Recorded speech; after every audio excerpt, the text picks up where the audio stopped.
Hey guys, my name is Pushpinder Saini. Once again I came with a very interesting tutorial. In this video I am going to tell you how you can refresh the data into the table view and how you can load the more items after scrolling like that. Okay, so let's begin with the development and understand the complete functionality of refresh data and load more items into the table view. So guys, in last video I have explained you how you can load data into the table view from the database or from the web services. If you did not watch my last video, then you can find the link into the description. So let's continue with the next functionality. Here you can see I have one function fetch data, and here I am sending the parameter page number and type of the parameters. So this is the functionality of my web services. If you have different requirement, but the main thing is page number. Page number is mandatory, means which page you want to fetch from the backend side. So here I have data. You can see this is the format of my data. The total number of pages is 4. Okay, and the data will be inside my array list. Okay, so first of all I will integrate the refresh functionality. Okay, how you can refresh the data like that. If you scroll, then this data should refresh automatically. So for that, what we need to do, there is self-defined functionality, which is self.refresh control. Okay, you have to assign this first UI refresh control. So this is the refresh control. Now second thing, self dot refresh control, we will add the target. Okay, so over here self selector, here name of the function, and we can say it's refresh data. So here I'll call that refresh data. Okay, and here value change. So this function has been done. I will print refreshed. Okay, so let's see the output.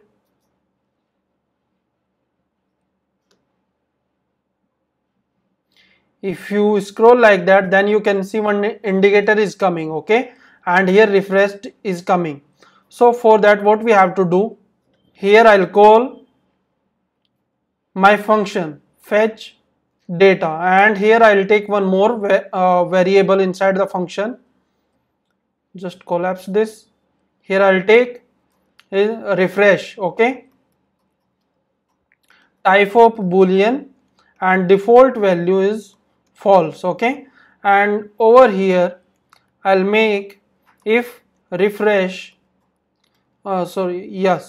if refresh true, then refresh control dot begin refresh.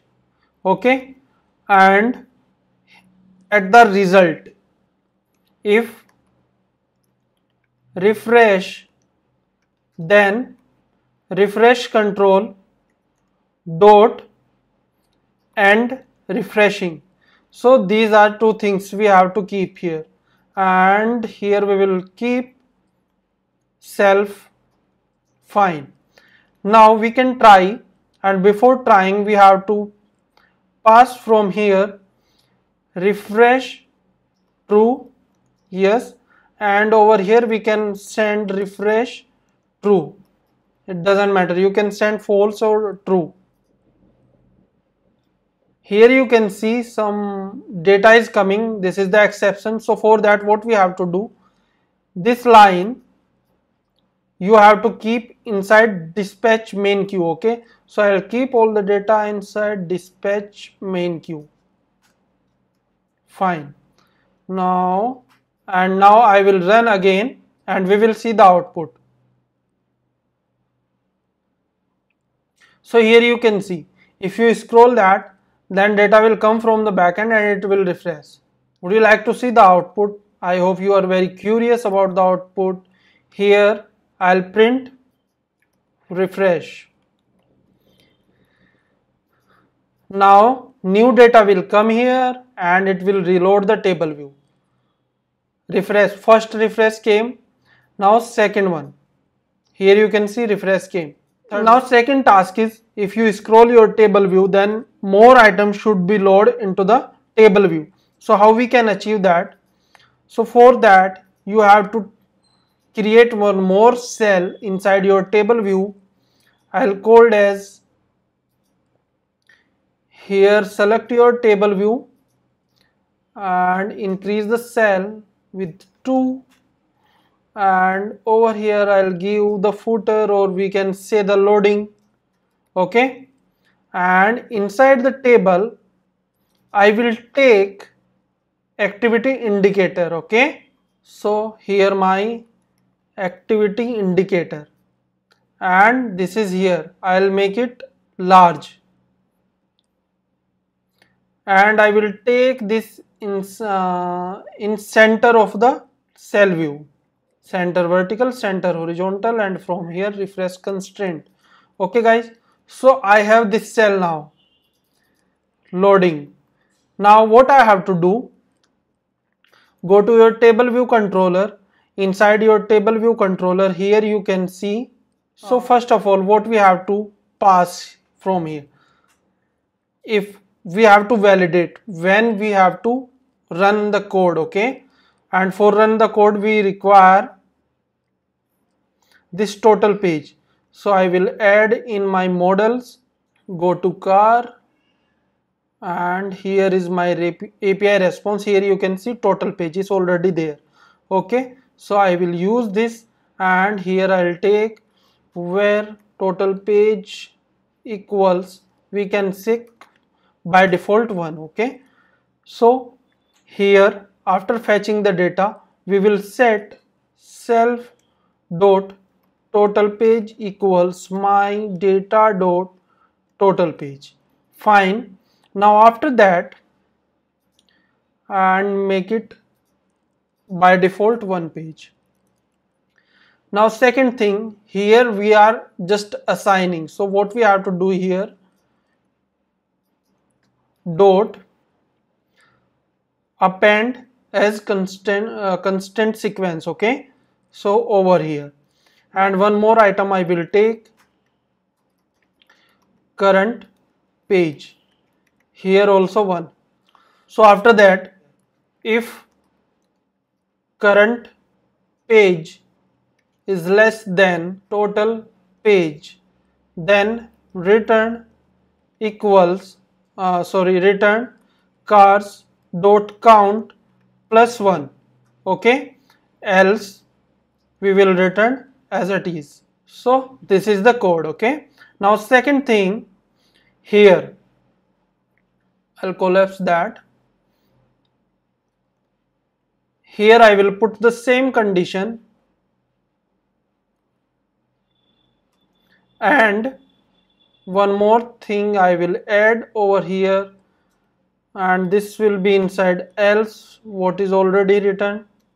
Let cell, we can say table dot dq reusable, and here is loading. Okay, now we can return cell, and one more condition we have to add, if index path dot row equals cars dot count minus 1, then only we have to display that. Okay, one more function we have to add here, will display cell, this one. Okay, and over here what we have to keep, same condition.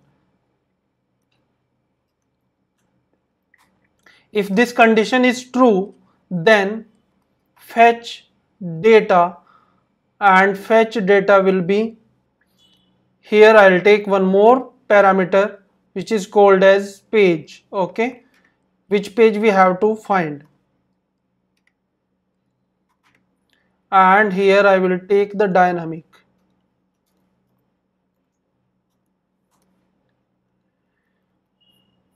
Now here also we have to change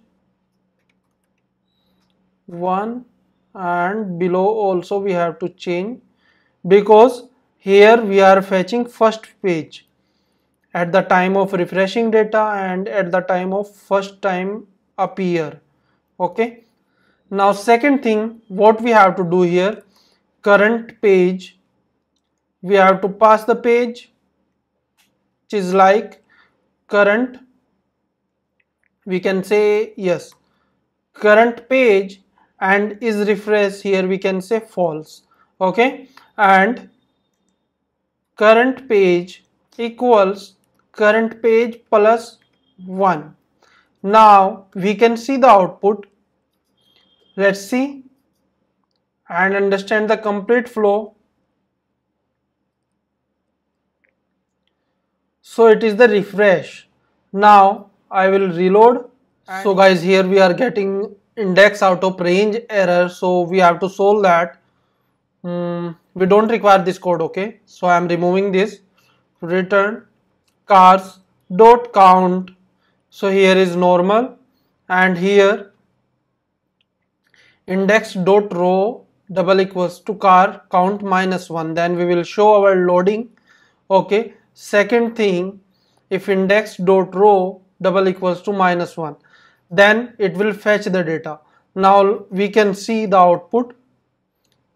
Here you can see all the output is coming. Okay, one more thing we have to do, because here we are fetching from starting, so here we need to clear our list. Self dot cars dot remove all, and same for when we are loading first time. Here you can see first page 20 items, second page 40 item, because 20 item already consist into this screen, that's why second page automatically came. Now I will refresh for third page. Here you can see total item has been increased to 60. Now I will run for fourth page. Now total item is 62 here. Okay, so it's working as expected. My data is coming very fast, that's why you are not able to see in the loading bar here. If my server is quite slow, then you can see loading until the data is not coming from the backend side. Okay, now if you will refresh from top, then 20 item should come. So here you can see 20 items. Now if you are again refreshing, then it's not refreshing. So for that, what you have to do, whenever you are refreshing your data, then you have to make current page equals 1, and same for here, current page equals 1. Okay guys, so I hope it's very clear to you, and you can remove this code. You can directly call self dot refresh data. Okay, now you can see the output as expected output. First 40 item, 60 item, and 62 item. Now refresh again with refresh fresh. Here you can see 20 item, and then 40 item, and then again 60 item, and then again 62. Here you can see some anomalous error is occurring. So for that, what you need to do, remove this line from here. Okay, and go to your fetch data function. Here we have already take is refresh, so here like that also. We will try once. Now if you refresh, then it's working fine, and from top side, from bottom also fine. Again refresh to first one. So guys, thank you so much for watching the complete video. If you have any doubt related to this complete video, then please comment into the comment box, and subscribe to my YouTube channel, because you will get lots of video for Swift programming language. Here I will show you, I have couples of videos like how you can animate your UI tab bar controller, how you can use tab bar view, how you can use table view, and many more videos you will get. How you can use SQLite, how you can design attractive onboarding screen, how you can create UI search bar, how you can design country picker. So many more video you will find on my YouTube channel. If you have any doubt, then please comment into the comment box.